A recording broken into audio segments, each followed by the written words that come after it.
Welcome back, Maintenance University. Is your formation struggling with maintenance? I can almost guarantee you it's not the equipment, it's clarity. Today we break down the roles and responsibilities inside an Army maintenance program. Privates, lieutenants, NCOs, first sergeants, commanders, we all have a role and responsibility when it comes to maintenance. But most don't understand the left and right limits when it comes to that job. That's why crews get confused, equipment gets neglected, and readiness stops. Inside this episode, Chief Seda and I are going to clean all that up. No fluff, no theory, just straight from Army regulation and real-world experience across the watercraft and ground maintenance. If you want a strong program and a sharper formation, this episode's for you. Leaders, this is what you've been waiting for. Let's go. Welcome to another wonderful Thursday here in the Maintenance University. I'm your host, Chief Marin. I am the 7th TBX Maintenance Warrant Officer, and you have also the star of the show today. Please introduce yourself. Oh, well, I appreciate that. Chief Seda, the 7th Brigade Marine Maintenance Officer, counterpart to James here. Thank you for the intro, sir. Yeah, so everybody, today last week we talked about what is maintenance, and today we're going to look into the roles and responsibilities of maintenance. You know, when we're in front of formation and they say go out and do maintenance, as a private, as a specialist, as a sergeant, as a staff sergeant, as a sergeant first class, as platoon leader, first sergeant commander, we all have specific roles to play when it comes to maintenance. So today we're going to elaborate a little more about that, and we're going to talk more on it.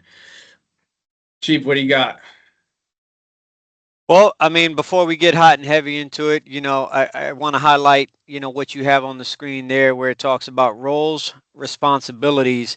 And I think in that as well, we should highlight and we will highlight expectations, right? Because a lot of times we get roles, responsibilities, duties, and expectations. Those lines get a little bit blurred and misconstrued. And so, I'd like for us to dive into that today and say, hey, these are actual responsibilities. These are actual expectations. And then again, the roles, what are the roles of that 10, that 20, that 30, that first sergeant, that commander, and so on and so forth. So I'm excited to be here. I'm excited that you got the team there with you, and I'm ready to rock and roll, boss. Yeah. And you said it best. So just like this picture shows, we always talk about who does what and why is it me and why do I have to do it? And I think this is going to definitely break down some of those areas. All right. So roles and responsibilities, understanding the responsibilities of maintenance. So private.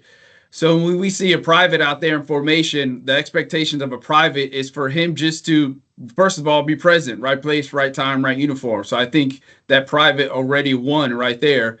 The second is he needs to understand that he is there to assist in maintenance. We know he doesn't know maintenance. We know he doesn't know what a PMCS is yet. We know that private is very fresh and very new. Regardless if you've been a private for 1 week to 2 years, there's still always maintenance things. There's still always something for that private to learn when it comes to maintenance. You can never master this craft, first of all. And then second, he could be out there assisting maybe the section leader or maybe mechanic or anything that had to do with his vehicle. A private should be present, should be there, should be wanting to learn about that piece of equipment. That way, if they do have to operate or use it, they're able to articulate to the mechanic what might be wrong with it. What do you got on that one? How do you feel there? No, I mean, you hit the nail on the head, right? And so I think my question to you is, so why now? Why is maintenance being discussed so heavily within the formations, and what impact does proper maintenance, because you said the soldier should be there learning, right? So what impact does proper maintenance have on the unit readiness, morale of that soldier, and the overall effectiveness of the program? And that everything that you said kind of brought those questions to mind, right? And for me, I'll answer first and then, I'll pass it over back to you. But when we talk about the impact, this soldier being taught properly how to conduct maintenance, i.e., first thing you do is go get the TM and verify the task, enhances that soldier's ability to be able to research. That soldier is never going to learn how to properly conduct that maintenance if all he's trying to do is always have that task in the back of his mind, right? Muscle memory. We don't need that. We need you to be able to actually go out, research that work package, be able to open it and understand it. And then for, and that builds the readiness for the morale of that soldier, builds that confidence, right? That soldier knows that, they've been in the unit for a month now, and then a year from now, that soldier's the one that everybody's going to ask, for answers, because that soldier has been taught the right way, has been shown how to properly get into those TMs and conduct that maintenance based off of the guidance. And then the overall effectiveness. You can't go wrong when you're going step by step. But I'll leave it there. What do you got? Yeah, absolutely. Definitely given those that strong basic foundation to instill that sense of pride, when it comes to the bottom level of understanding maintenance is definitely where it's at. A private should know what a technical manual is, and the person who should be teaching that private what a technical manual is definitely the staff sergeant and the sergeants. Those are the ones. I think hang on. I'm going to back up one. I might have missed. There we go. I was looking for my sergeant section. So when it comes to a sergeant's responsibility overseeing those privates, I believe that they are, the backbone of the Army, and it starts right there. Instilling those foundations you talking about, instilling the sense of pride, the sense of urgency, the sense of knowing their craft. And knowing their craft is not only when it comes to going to the range and shooting or understanding their specific MOS, but knowing their craft as far as understanding the vehicle they're responsible for. We talked about last week, in the Soldier's Creed, where it says, "I'll maintain my arms, my equipment, and myself." Well, this is definitely, that sergeant is demonstrating and being an example of maintaining my arms, my equipment, myself when it comes to understanding maintenance, and when it comes to being out there with the soldier, supervising the junior soldiers and making sure they're doing a PMCS right, explaining what a PMCS is and how and why it's so effective. Definitely starts right there with that backbone of the Army. That's how I see it, and that's how a lot of us in the maintenance world see the sergeants are the bulldogs. That's where it begins when it comes to really honing in on maintenance. No, absolutely. And I will tell you that that sergeant can't be effective in running that maintenance program and teaching those soldiers if that sergeant was never that private that was taught. So I mean, you said it best, and I mean, these slides outline exactly what each level is supposed to be doing, and how they're supposed to achieve that milestone to that next level, not just in promotion, but in intellect, in knowledge, and also, as that sergeant has now become a leader, uh, that sergeant is responsible for passing on that tacit knowledge that they've gained over the years. So outstanding, man. I love it. And then as I showed my cards earlier, when it comes to the staff sergeant role, staff sergeant oversees the maintenance program for the squatter section, ensure compliance with maintenance schedules and standards, and train junior soldiers on maintenance procedures and PMCS. I would be lying if I would say within my career I've met a staff sergeant and each staff sergeant has understood what maintenance procedures were and PMCSs and what a PMCS is, because often that is not the case. These young soldiers who have not been taught what maintenance, they exceed through the ranks and make it a staff sergeant, and they don't fully understand maintenance. Then that's kind of a hinder, and it's unfortunate. It's not uncommon. It is unfortunate. However, those staff sergeants who don't understand, I encourage you to pull a leader to the side, pull somebody who understands maintenance and ask them what that is, because at your level, you are supposed to have the answers for that junior soldiers, for that private, for that specialist, for that NCO. So that role and responsibility of that staff sergeant and sergeant first class, that weight you are supposed to carry is a lot of weight. It definitely is. And I empower them and I encourage them to go out there and seek more about maintenance, because I'll tell you what, you guys, again, backbone of the Army. That's all I got to say. It is. I rely on the staff sergeants and sergeant first class so heavily on ensuring that these maintenance tasks get done. I don't know if you got any more thoughts, or I'm waiting to hear what you have to say about that for sure. Yeah, the staff sergeant, right? That's the linchpin in my eyes, right? And so that staff sergeant, now holds the responsibility of soldier welfare. They're also responsible for equipment welfare. They're responsible for training and discipline. And we all hear that in the military, discipline, discipline. But we're just not talking about disciplining ourselves. We're talking about discipline and how we conduct maintenance, right? Are we following the manuals, again, the technical manuals to the standard?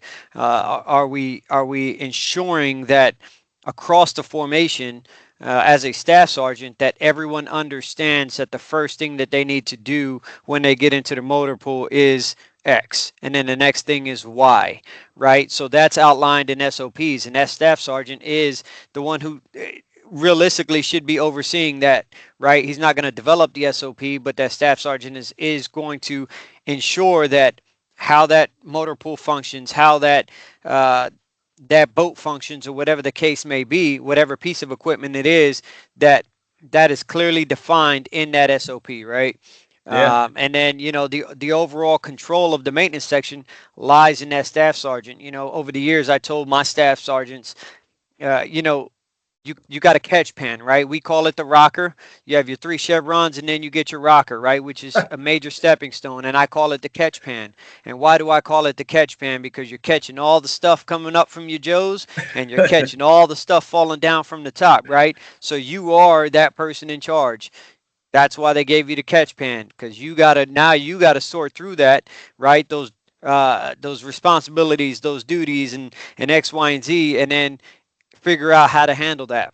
I'll Yeah. tell you, the two most, in my eyes, for maintenance, the two most important ranks are the E4 and the E6, the specialist and the staff sergeant. The E4 is never going to lie to you about it, right? Because they have nothing to lose. And that staff sergeant, like I said, they're catching so much that they're just going to put it out on the table. So and then that's really how I look at it. But again, you've been doing this for a while, and you've seen it. And I'll tell you that from what we've seen recently too, is it just goes back to a little bit of training and delegation. But I think that the overall, like you said in this slide here, it's crucial for ensuring operational readiness, and overall the equipment will be effective if managed properly. Yeah, definitely. And then you mentioned earlier SOP. For those who might not understand what a SOP is, that's standard operating procedure, which at your company level, battalion level, and brigade level, there should be an outline of roles and responsibilities. So if you ever wonder, or if you ever just want to educate yourself more, I encourage you to ask your leadership, ask the maintenance rep, ask the maintenance officer, ask for that SOP. It's not a hidden secret that we're trying to keep away from anybody. It is there for the taking, and it's there for sheer knowledge. I mean, you can even incorporate SOP training in your daily, weekly leaders time training, however you want to put it.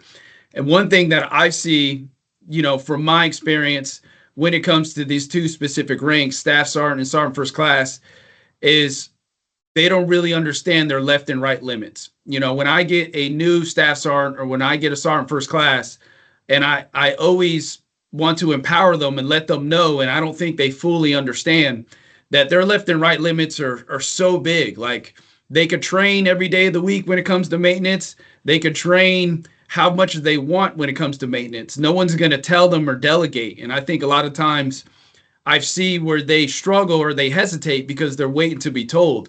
However, they're in a position of that role of leadership where it's expected of them to action on these things without being told. And if sergeant first class, staff sergeant, or if you're holding that position, I encourage you and I empower you to train on maintenance. Let the maintenance manager tell you, no, stop training on maintenance, which that probably will never happen.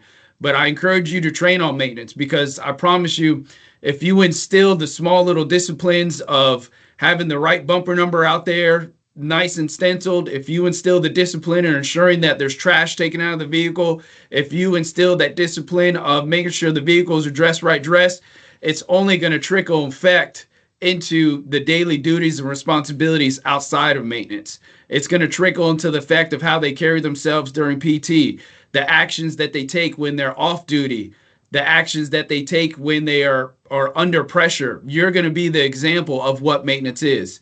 So I empower you. I encourage you to go out there and take maintenance seriously. Maintenance is not going anywhere.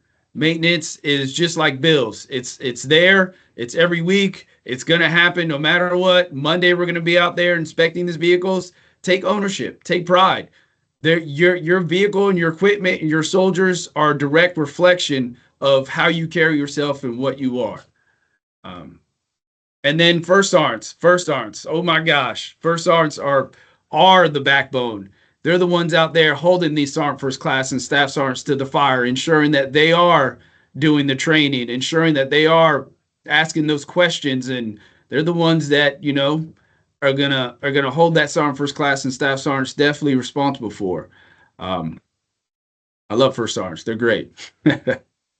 No, absolutely. And I think the word you used, ownership, that resonates with me a lot. And ownership is the key. If you have ownership over a piece of equipment, over something like that, you're going to give it your all, right? And so talking about first sergeants, I think first sergeants are the ones who create that ownership, right? The first sergeants have to be out on the line, and the first sergeants have to be out. They have to be present and ensuring those soldiers that their hard work and their efforts, is valuable. That they see that, and then again reward those, and I don't mean monetarily or with 4 days and 3 days and stuff like that, but absolutely reward them with, hey, your vehicle's looking great, hey, your line is looking great, hey, your section's looking great. And then after a while, of course, then you up the ante, right, and stuff like that. But their presence is definitely a game changer if they're out there seeing what the soldiers are doing and enforcing, reinforcing, I should say, not enforcing, reinforcing what that staff sergeant is putting out. So absolutely great. Yeah, you wanna encourage and recognize the good work and good behavior, because statistically people will repeat those patterns of that good behavior and good work. So definitely do that. But this next slide, we didn't forget about you. These next slide is for our lieutenants. You guys, didn't forget about you guys, and your guys' roles, and your responsibility is to understand this maintenance program. Just as much as we talked about the roles of enlisted side as all the way private to sergeant first class and understanding the duties and roles, the lieutenants, like, they need to understand just as much, and if not maybe a slight little more, because they have to understand the operation side of maintenance as well, the importance of why my vehicles need to be ready for the mission. So in order to be ready for the mission, I need to understand what my formation or my platoon are supposed to be doing. So that way, when they go out and they walk on the line and they see Private Marin, out there kicking tires, he understands what Private Marin's supposed to be doing, not kicking tires. He's supposed to be checking the oil. And then that lieutenant should be understanding the roles of the NCO. The NCO should be supervising. And then the lieutenant needs to be understanding, okay, all right, my section squad leaders and my platoon sergeant, everyone is supposed to be doing X, Y, and Z. I go out there and they're not, and asking those questions why. I always encourage, officers all the time. They always ask, hey, Chief, how can I help? Sir, I need you to always ask questions. Ask questions and learn. If you ask questions and learn, that applies that a little bit amount of pressure that we need to continue to succeed. A lot of the times, if we don't apply pressure, nothing's going to happen. If you think it's okay for me to walk on the grass, then you're going to let me walk on the grass every time. But if you're telling me don't walk on the grass and you're holding me accountable, guess what? I'm not going to walk on the grass no more, because that's the standard. You created that. So I encourage you, officers, continue to learn, continue to ask questions, and don't be afraid to ask questions. Don't be intimidated by maintenance. I know it is a lot. Maintenance is a lot. There's so many specific areas of maintenance that you're expected to know, and you are expected to know how the pieces of the puzzle come together and make it work. What are your thoughts on that as well? What do you got? No, absolutely. And the lieutenants, you guys have to be just as much in the books as we said the privates need to be in the books. Lieutenants have to be ready, willing, and able to learn, and a lot of it is self-taught. Yeah. And again, that self-taught or those lessons come from asking questions, and the more you ask questions, the more you're engaged. Your soldiers see that you're engaged, and they're just gonna fall in line. So very well said, James. Yeah, Mike. They can't, and there's so many resources out there. Like, what year is it? It's 2025. Like, there's so much resources when it comes to, YouTube resources, when it comes to actual Army doctrine resources. So the excuse of I don't know or I can't get an answer, it's becoming harder and harder to swallow because the answer is out there. It's just a matter of you willing to put in the work to find the answer.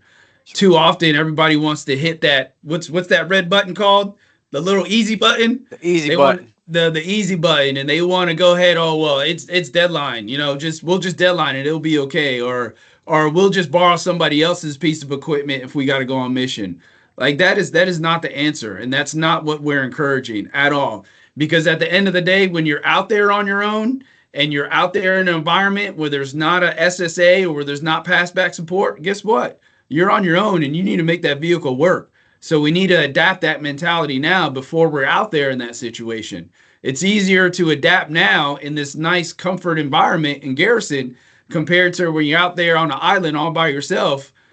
Now that out there on the island is not the time to be figuring out what my private or my NCO is supposed to be doing for maintenance. You should have figured that out a long time ago when you were at garrison. You should have took the time, instead of going home early, you should have held your formation a little bit longer and talk to them about technical manuals. Have them teach you what a technical manual is. Have them show you how to do a PMCS, because you're reinforcing so many things at that point.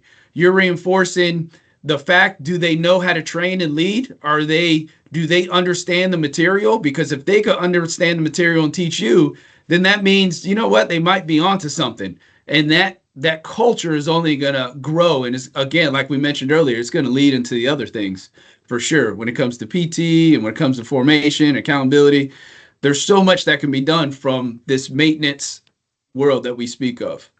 And then we'll go on to commander's responsibility. This is a tough one because the command maintenance discipline program, it says it right there. They're responsible for everything and all.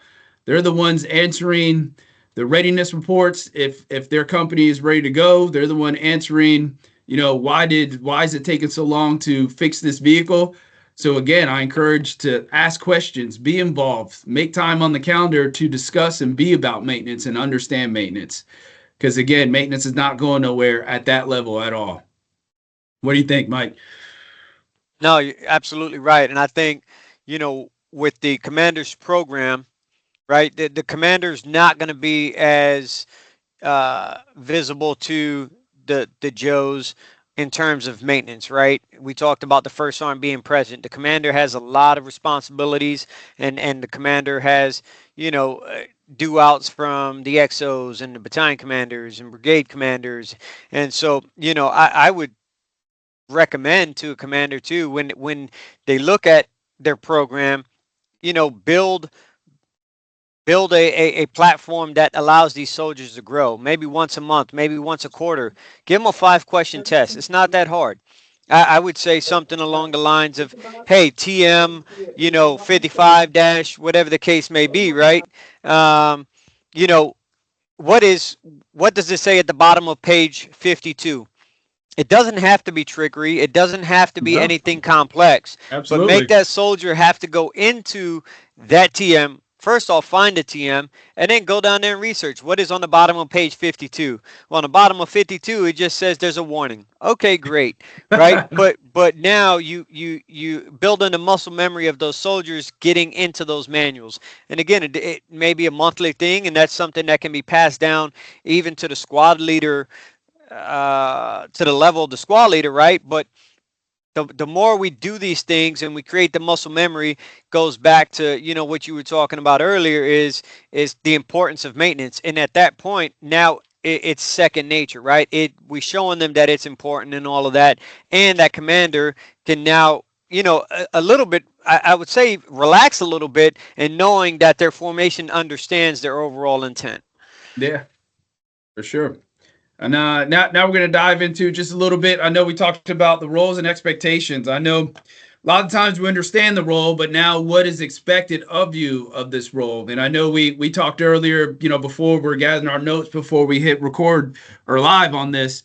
We talked about some of there were some of the responsibilities and what expectations of them. As a sergeant, I expect you to know what the definition of a PMCS is. Not to be funny, but for you to know that, if you know that much about it, then that means that you should be able to tell your soldiers what maintenance is, and the responsibilities and the weight you carry of teaching that young private or that young private first class on what they're supposed to be doing. It's just tremendous. Like there's so much juice inside there, and I feel like we're not squeezing it enough at all. By no means. There's always room for more. Yeah, and going back to, the very beginning slide, we talked about expectations, right? And the expectation here, specifically we're talking about maintenance officers, and it doesn't matter whether you're aviation, ground, or watercraft. The expectation from the officer is, synchronization, right? And it says it right there, synchronizing maintenance with operations and training.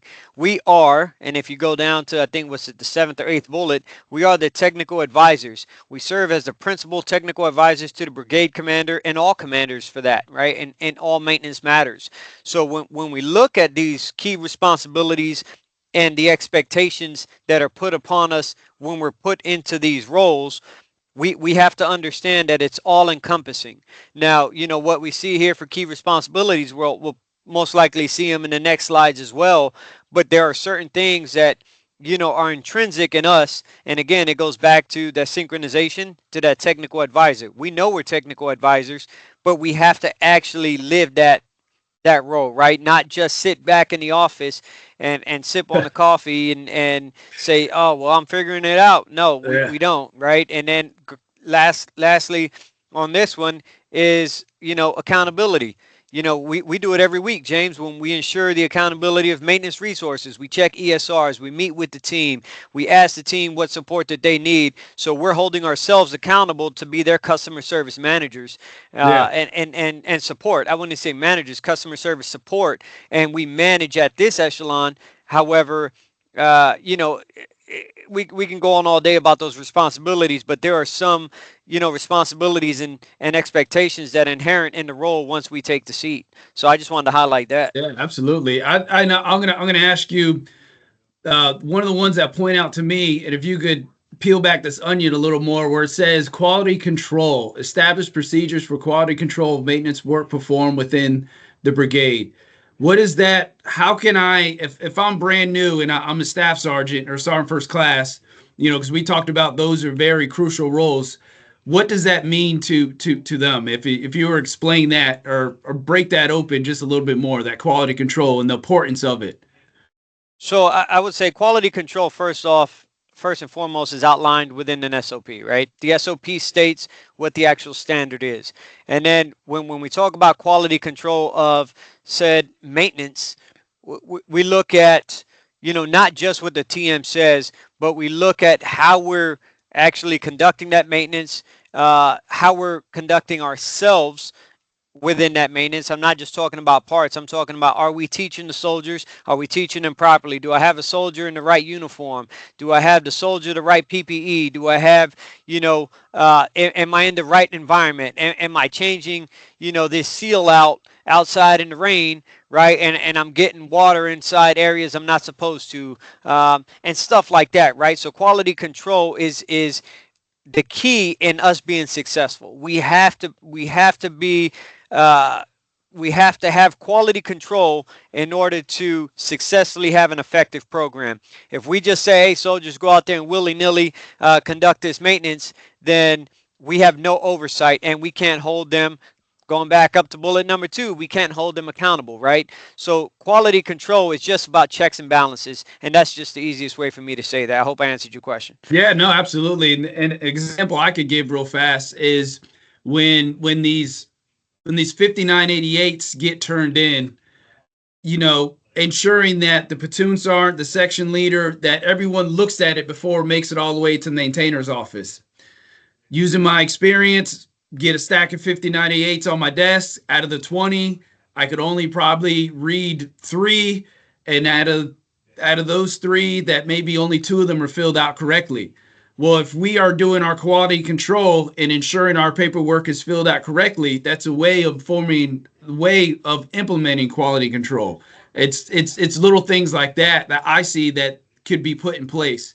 And even when it comes to dispatching ground vehicle equipment, you have to do a QA/QC check, where that means you're going out there, you're inspecting the vehicle. Those are the checks and balances that you said best that we could hold people accountable for as well.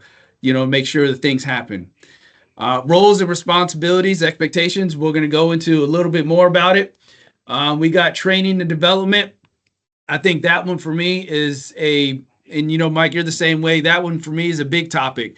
Training and development. If I could train you and develop you to be a better thinker, to be a better troubleshooter, then we steer away from being, for mechanics, we steer away from being that high-speed parts changer. When it comes to operator level, if you're training and development, when I tell you to go move this 10K, we're not all pointing at somebody else because I don't know how to drive this 10K because I was never trained or developed. So that one resonates with me pretty significant. I don't know if any of these, which one sticks out to you a little bit?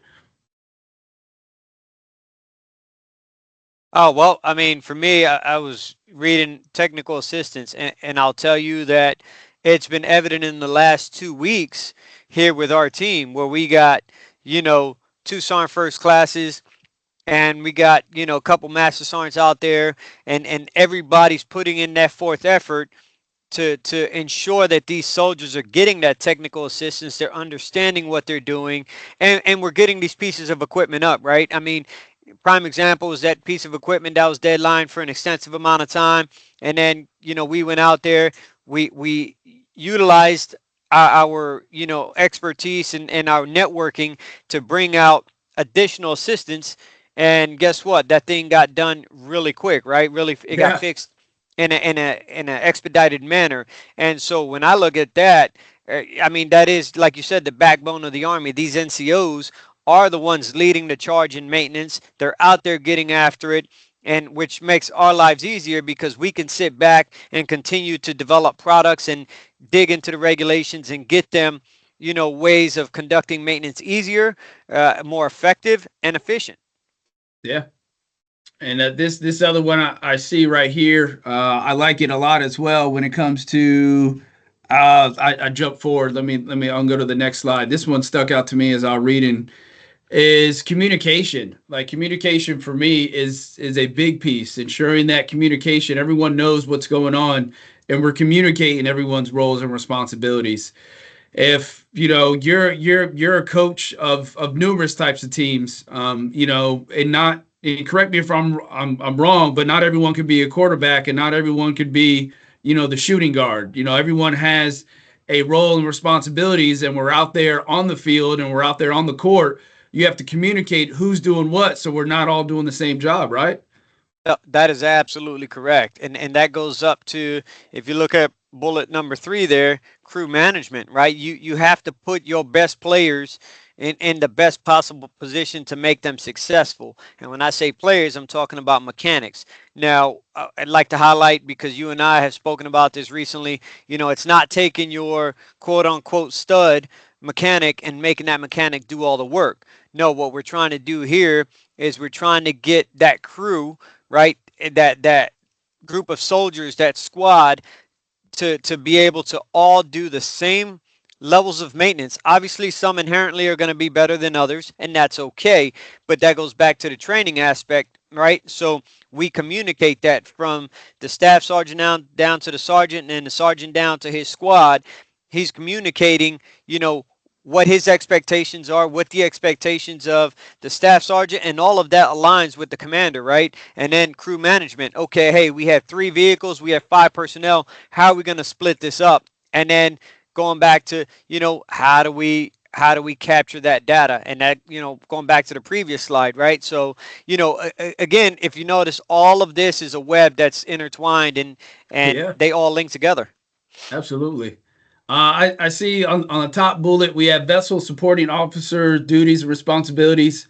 Now, does that space now, since we're in a watercraft brigade, do you think what we talked about changes, or is it different for the watercraft vessels officers, or all kind of ties in the same, or how would it be tweaked, or is it tweaked a little slightly? No, I will say that, every element has its nuances. And again, I spoke about aviation earlier. We talked a little bit ground, and then we talked watercraft, right? Well, I brought them up anyway. And so there are nuances, but the overall, how should I say, the overall matrix doesn't change, right? Maintenance is maintenance regardless of what element you're in. Applying a wrench to a boat head, or to a nut doesn't change, right? Applying the torque doesn't change. What does change is a little bit of the training that may be required, a little bit of the safety compliance that may be required, and then of course the crew management. Some tasks take more crews than others, but the overall basis of maintenance, it's all the same. It doesn't matter what element you're in, whether you're working on a Striker, whether you're working on an Abrams, whether you're working on an LSV, or you're working on a Wretch. Maintenance is maintenance, and that's what we're trying to capture here. Yeah. So yeah, so it's easy to say that the foundation we build now we'll carry with you no matter where you go, whether it be aviation, whether it be a heavy brigade, whether it be a artillery, it don't matter. Maintenance is Absolutely. a strong foundation. That is correct. Now, before we wrap up, a lot of this information we got or gathered was from Army regulations. It was from SOPs, outlining our SOPs. This was nothing that we made out of the air. This was all information that we put together from our own experience and from Army doctrine. So if you have any questions, comments, concerns, feel free to reach out to us. If you would like us to go down there and we talk one-on-one, or if you want to jump on a live call and talk one-on-one just like this, definitely let us know. Mike, you got any closing remarks before we get out of here? I do. I have a question for you, right? And so my question to you is, what challenges have you faced as a ground maintenance officer within your formations that bind the efforts to establish a well-organized maintenance program? Because I'm sure that there's going to be some people watching this that are saying, "Man, I have these hiccups, I have these issues. How do I get around it?" So if you would just take a couple minutes and share any of those experiences if you've had them. I We are already discussing how I've tackled it and faced it, and what I mean. Fast forward to the end. If you said it earlier, and I learned from this. If you go around and try to do everything yourself, you're going to get burnt out. You're going to get burnt out. You're going to do everything, and you're going to become the single point of failure. So how did I overcome that? Well, I started learning that people do not understand their roles and responsibilities. And then once I started speaking and preaching and aligning roles and responsibilities to the operators, to the mechanics, to my clerks, to my senior mechanics, and to the platoon sergeants and platoon leaders. Well, once they got assigned their role, they didn't know what to do with their role, which backed me up to they don't even understand what maintenance is. So then we had to peel back the onion of what maintenance was. So if you go back to our last week talk, we discussed what maintenance is. If you could get everyone to understand what maintenance is not just out there kicking tires. There's more to it with maintenance. When it comes to maintenance, it's understanding the PMCS procedures. It's understanding how to read a TM. Maintenance has to do with ordering parts and understand funding and what operation level that you're at, or what mission's coming up next. If the role you get assigned, and if you understand what maintenance is involved within that role, it's only going to empower that individual, and it's only going to empower your team. And once your team gets empowered and everyone understands their roles and responsibilities, that's when the machine gets moving. That's when everyone is not trying to do the same job. As we mentioned earlier, not everyone can be a quarterback on the football team. Like, hey, you're going to be the water guy, you're going to be the coach, you're going to be the kicker. once everyone understands that, then we start winning the games. Then we start winning these little benchmarks of having this vehicle up and running, of we're not just being high-speed parts changers, and we're not just out here pointing at each other saying it's your responsibility, it's my responsibility. Like, no, it's yours. It's yours, first sergeant. It's yours, platoon leader. It's yours, private. It's yours, sergeant. Once everyone starts understanding that, that's how I have overcome the part of creating a good maintenance culture and system. I hope that kind of made sense of I how love to. it. I love it. You know, that was dead on, and you sparked a thought of mine, and I'll close it out with this. You know, my end is May 27th of 2021. I had the privilege of sitting in a forum with, at the time, he was a head coach, Ron Rivera. He had just become the head coach of the Washington Commanders, and he was talking to us about leadership. And you know, he was talking specifically about roles, responsibilities, and expectations. And he hired his assistant coaches and positions coaches, and they knew their roles and they knew their responsibilities. And you know, after his first season, you know, he was saying, I don't understand why we're not jiving. And he said he called Coach Madden and he said, Coach, I need help. I don't know what's going on. And Madden said to him, um, you know, do they know what you expect? And he goes, yeah, I hired them. They know the roles, they know the responsibilities. And he's like, that's not what I asked you. He says, do they know what you expect? He's like, well, I tell them what I want. And he's like, again, that's not it. What are your expectations? He says you have to be clear and concise with your expectations for your team. It's not just, hey, you're the DBs coach, go out there and train the DBs to be the best possible DBs. He has to align that training with your expectations. And that goes back to what we're just talking about now. We can put people in positions and they can understand their roles and responsibilities, but if they don't meet the expectations, and what we call that in the military is commander's intent, right? If they don't understand our intent, then they can never execute to they can never fully execute to, what we want. And I think that that's really big in defining our expectations and what we want. And you sparked that when you were talking to me. And again, like I said, that was May 27th of 2021, and that's always stuck with me.